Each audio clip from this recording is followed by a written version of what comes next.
vamos inovar e fazer um telão A2, né, para mostrar essas tarifas americanas contra o Brasil. Eu estava conversando com o Welber Barral, que é ex-secretário de Comércio Exterior, mais cedo. Eu falei, Welber, que cenários a gente tem hoje? Afinal de contas, o que está em vigor? Vocês lembram que a Suprema Corte americana derrubou as tarifas, pelo menos aquela segundo a IPA, né, que é uma lei emergencial de comércio, que os Estados Unidos, o Donald Trump, estavam usando para impor tarifas recíprocas contra o resto do mundo. Então, cada país tinha sua tarifa particular. O Brasil começou 10% ali naquele patamar inferior.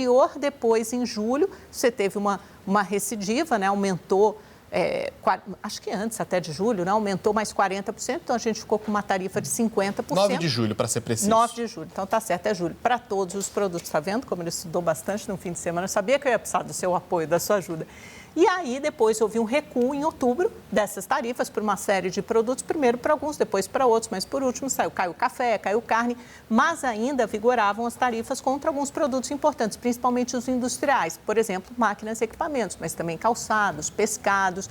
E aí, o que a gente tem hoje? Qual a situação quando, a partir de sexta-feira, quando a Suprema Corte disse, olha, nada mais disso é legal, nada mais disso vale. Então, a gente ficou basicamente com 3 situações. Primeiro, né, que a Lei de Comércio de 1962, o que continua em vigor? Essa seção 232, que são tarifas de até 50% para produtos como aço, alumínio, cobre e seus derivados, madeira e seus derivados. Então, essas são tarifas setoriais. Essa a Suprema Corte não julgou ilegal. Essas continuam valendo não só para o Brasil, mas para o resto do mundo. Então, a gente está até numa escala de igualdade e competitividade, né? A gente não está perdendo muito para ninguém.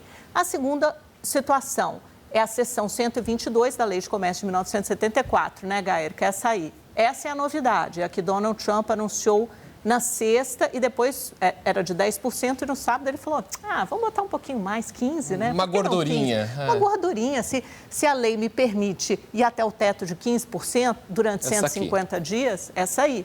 Né? Então, são 5 meses para todos os outros produtos brasileiros, mas não só os produtos brasileiros exportados aos Estados Unidos, mas os produtos do resto do mundo. De novo, não é bom para a gente, mas também não é bom para ninguém. Sobe, na verdade, ou vamos dizer assim, o sarrafo sobe para todo mundo. O sarrafo sobe para todo mundo. E para a gente desce, na verdade, porque todos aqueles nossos produtos, lembra? Os industriais, calçados, pescados, que estavam com aquela tarifa de 50% ainda mantida, que não havia tido esse recuo, agora tivemos. Agora eles estão em 15%, então alguns setores já de cara saem ganhando.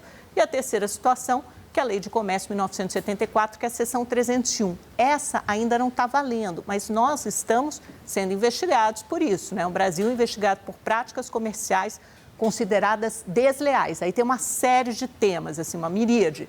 Passa por desmatamento, PIX, etanol, patentes. São várias investigações em curso nos Estados Unidos, no Departamento de Comércio, que eles dizem, olha, nós, americanos, estamos sendo vítimas, possivelmente, de práticas desleais do Brasil. E aí, essas investigações seguem o seu curso, portanto, elas demoram, mas até julho, mais ou menos, você deve ter uma resposta. E aí, nós podemos ser novamente taxados em vários desses setores. Então, essa é aquela espada de Damocles sobre a nossa cabeça, né, Eduardo? Chama o próximo telão, vai. É isso, vamos dar uma olhada, então, na próxima tela preparada pela nossa equipe, que são os impactos das tarifas dos Estados Unidos, um resumo, né, do que acontece. Então, julho de 2025, 9 de julho, pela minha precisão, sobretaxa de até 40%, que era aquela tarifa Bolsonaro, né, Amanda Klein? Uma sobretaxa de 40% colocada por conta da prisão, à época preventiva, do ex-presidente Jair Bolsonaro, depois condenado e preso em caráter definitivo pelo Supremo Tribunal Federal pelo envolvimento na tentativa de golpe de Estado.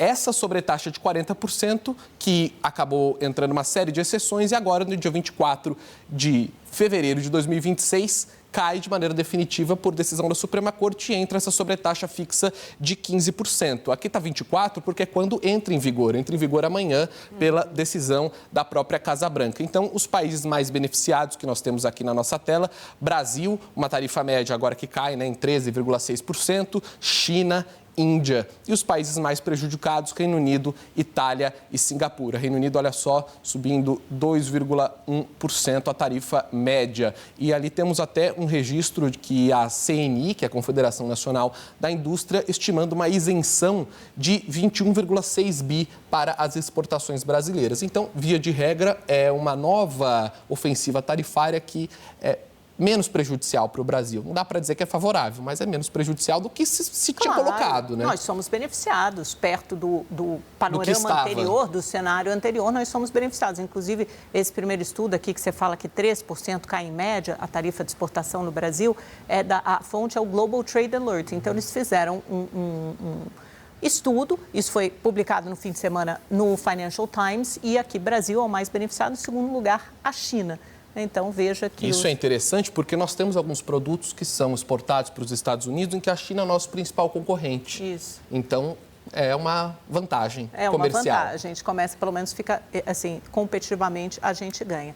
E para falar mais sobre esse assunto, eu e Eduardo recebemos agora o Frederico Lamego, que é superintendente de Relações Internacionais da CNI. Frederico, seja muito bem-vindo. Obrigada pela sua participação aqui no Central de Notícias. Deixa eu virar para essa câmera. Pronto, cada um tem sua câmera. Eu continuo na minha, na 3.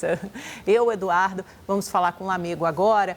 Lamego, a gente tem aí vocês até fizeram um estudo rápido, né, de como as exportações brasileiras serão beneficiadas, principalmente do setor industrial, porque eram os que ainda eram sobretaxados, né, com tarifas chegando a 50%. Você tem como esmiuçar um pouco para a gente quais setores ainda contavam com essas tarifas escorchantes, que agora vão ser beneficiados, ficam em pé de igualdade? Como esse cenário mudou, como pode ser benéfico para as exportações da indústria brasileira, que no final são as exportações de maior valor agregado, né? Bem-vindo.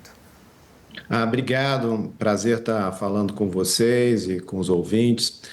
Primeiro, esse dado que nós publicamos, ele foi foi na sexta-feira, quando a tarifa havia baixado para 0%.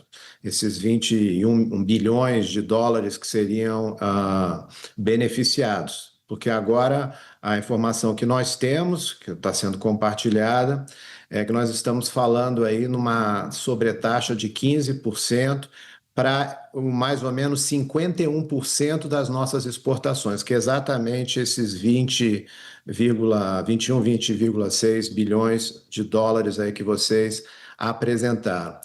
Qual é a questão que você bem colocou? Nós estamos falando dos setores industriais, são diversos setores afetados. Essa notícia vem com um primeiro alívio, e aqui eu cito alguns setores, principalmente o setor de máquinas e equipamentos, que segue uma série de normas técnicas, regulações dentro dos Estados Unidos e está muito preocupado com a situação, mas já encara esse primeiro cenário como um alívio, a depender de como vão seguir os próximos passos.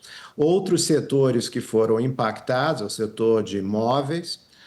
Nós temos também informação do setor de cerâmica também, que foi um setor muito impactado. O setor também de couro e calçados, em menor escala, setor de pescado, tem empresas também que exportam minérios específicos para os Estados Unidos, todos sendo sobretaxados. Nós temos também pescado, nós temos, por exemplo, açúcar orgânico. Então, a lista ainda é bem extensa dos produtos totais que foram impactados aí desde julho do ano passado. Eduardo.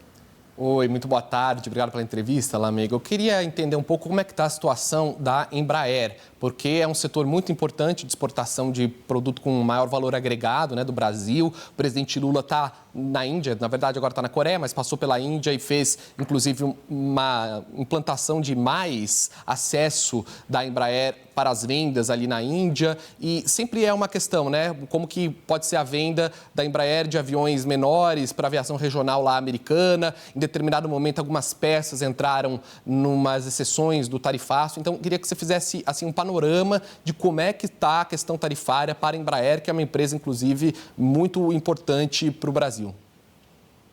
Vocês se lembram que, no caso do setor de aviação, o setor começou com essa sobretaxa de 10%, depois subiu para mais 40%, chegando a 50%, e foi um dos primeiros setores que teve uma redução para 10%. Né? Agora, qual é a questão? 10% para uma empresa como a Embraer, que tem muita atuação nos Estados Unidos e tem um fluxo contínuo de exportação e importação de componentes, até para produzir seus aviões lá, assim como produzi-los aqui. eles estão com uma enorme desvantagem em relação, por exemplo, à Europa, que até o momento estava com uma taxa zero. Eu estou colocando até o momento a depender se o acordo da União Europeia vai ser colocado em vigor, que já virou uma incógnita também.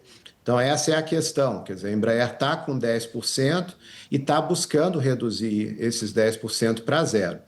O nosso entendimento daqui da CNI que o mais importante é que haja esse encontro de chefes de Estado do Brasil e dos Estados Unidos o quanto antes para começar a colocar essas questões numa mesa de negociação e, quem sabe, arquivar a investigação 301, que você colocou muito bem, que é uma ameaça potencial que pode aparecer lá na frente, assim como, quem sabe, colocar em discussão a viabilidade dessa sobretaxa de 15%, que ela está respaldada naquela seção 122. Só que essa seção trata de desequilíbrio na balança de pagamentos, quando que o Brasil tem um déficit na balança de pagamentos com os Estados Unidos, e não os Estados Unidos conosco. Então, nós acreditamos que esse encontro seria fundamental para resolver essa questão e, quem sabe, colocar essas questões tarifárias de lado e pensar numa parceria mais ampla entre os dois países. Lamego, só para ver se eu entendi. Então, no caso da Embraer, estava com 10%, a Suprema Corte derrubou, vai para 15%, então seria pior. Mas como a Europa estava com 0% e agora está com 15% também, nesse jogo de soma, a Embraer se saiu melhor dessa reviravolta no tarifaço. É isso? A gente não está com uma clareza até a publicação do que vai sair de fato amanhã, se os 10% da Embraer que já estavam antes, junto com outros produtos, como você bem colocou no setor de aviação, vão prevalecer.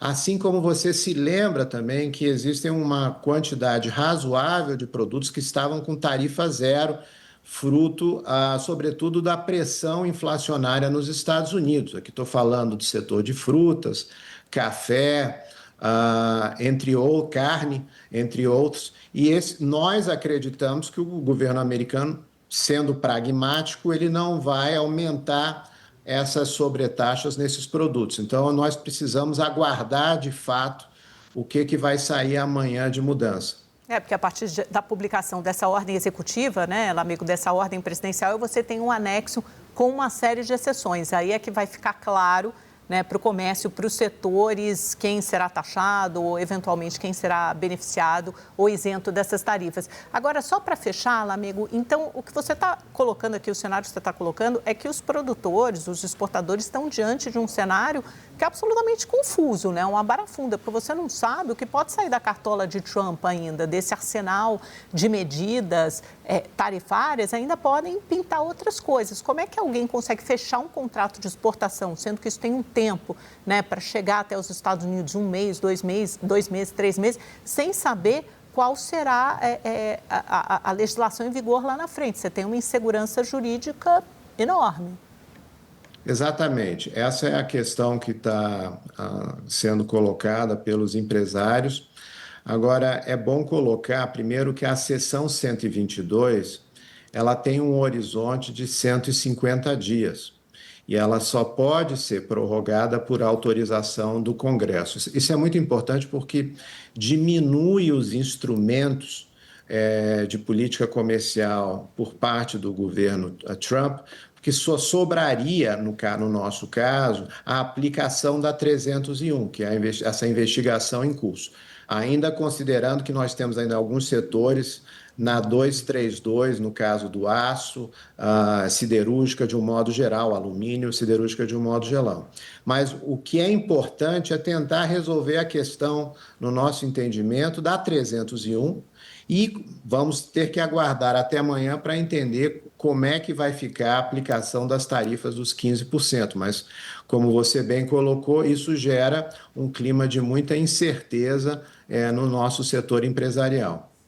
Tá certo, Lamego. Você quer ter mais uma, Eduardo? Uma última pergunta, porque se esse cenário de aplicação de tarifa já está incerto, o que está mais incerto ainda é se vai ser possível reaver o dinheiro que foi pago todo esse período de tarifaço. Como é que está a movimentação das empresas para esse reembolso? Vai haver uma concertação para a contratação de um único escritório de advocacia? A perspectiva é que, de fato, seja possível ou vai ser muito difícil obter o reembolso? Como é que vocês estão pensando e avaliando isso daqui para frente?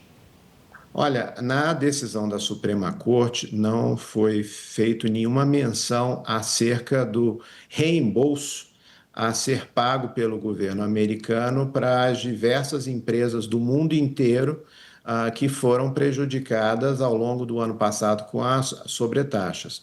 Então, isso vai levar, certamente, a uma judicialização pelas empresas de forma individual ou coletiva nos Estados Unidos, cujos desdobramentos nós não temos como estimar ou prever. Maravilha. Tá ótimo, Lamego. Muito obrigada pela sua participação, viu? Até a próxima. Prazer falar com vocês.